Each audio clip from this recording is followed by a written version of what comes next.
Wordy Nerd here, back with another video. Today, I'll be showing you a couple of things you should prepare before you start the FLL season. So without further ado, let's get started. The first tip I have for you, and this is very important, is to categorize your missions before you start. Here are some of the categorizations of missions. These are the missions that I would recommend for beginning teams: the basic missions, the cooperative missions, and the item missions.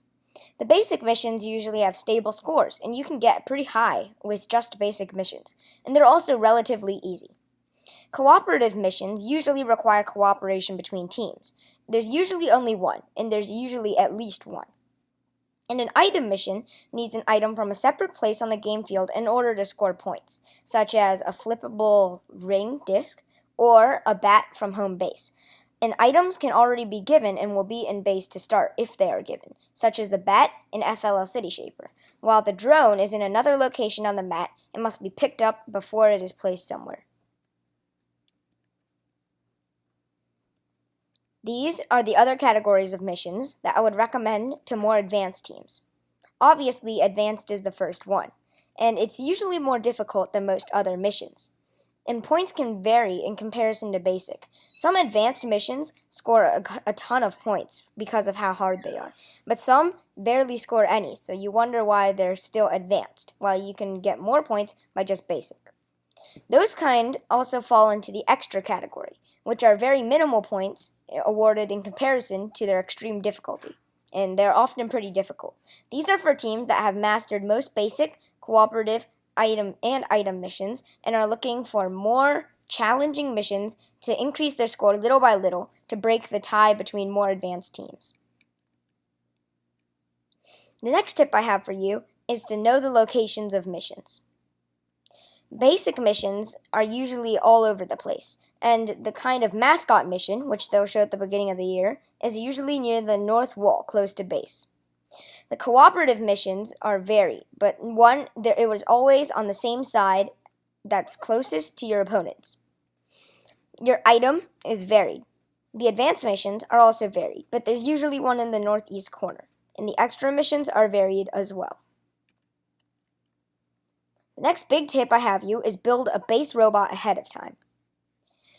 Base robots are very important to FLL because if you know any good strategy to FLL, you should know that attachments are a great idea if you want to maximize your efficiency. And although they can be complicated, there are many aspects of FLL that a base robot can cover, even without knowing the theme or the missions, because one base robot can be made to an all-purpose base robot. Most of the variables are in the attachments and add-ons, so instead of building a base robot with certain features to complete the missions, you should build a base robot in the beginning of the season and then use attachments and add-ons to complete your missions. Base robots can take some time, especially for beginning FLL participants, which is why I recommend building them early on, before your season starts. Also, make sure to either use a battery add-on, which comes with the core values, or make it easy to take out the brick for battery changes. Sorry, it's not core values, it's the core set. But if you buy the 31313 EV3 set, it will have just batteries, which you'll need to put AA batteries in. So make it easy to take out the brick for battery changes. See my video for our base robot for the 2021 Game Changers season in tomorrow's video, which I will be releasing to show you guys what I think a good base robot looks like. Another big thing in FLL is the project, because it is, again, 1/3 of your total game. Not only is the robot game usually only 1/3, but the core values and projects are also very big. So let's get to talking about project ideas. The reason I think you should build these early is because they can be hard to come up with, and it's very useful to brainstorm them before the season starts. And once the prompt is released, you can finalize them, except they always tell you the theme before the prompt. So, like now, we know that the 2021 is Game Changers, so it has to do with sports and activities and that kind of thing. But we do not know the exact prompt, so we can come up with some ideas and finalize it after the prompt is released. And finally, we have team building activities. Although last, it's most certainly not least, because FLL is a big part teamwork. It helps to build cooperation and team skills, and it prepares teams for the core values challenge, which you find in every FLL competition. Teamwork is strengthened, And teamwork is extremely important for FLL because you cannot do everything by yourself.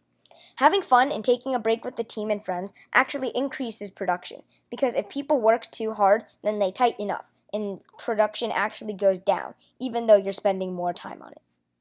And now join me for the last thing that I think you should prepare before your FLL season.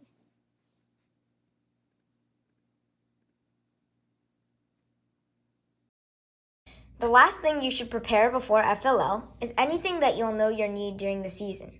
This is a simple pneumatic valve switch, which can be controlled using an EV3 attachment, connected to your EV3 base robot.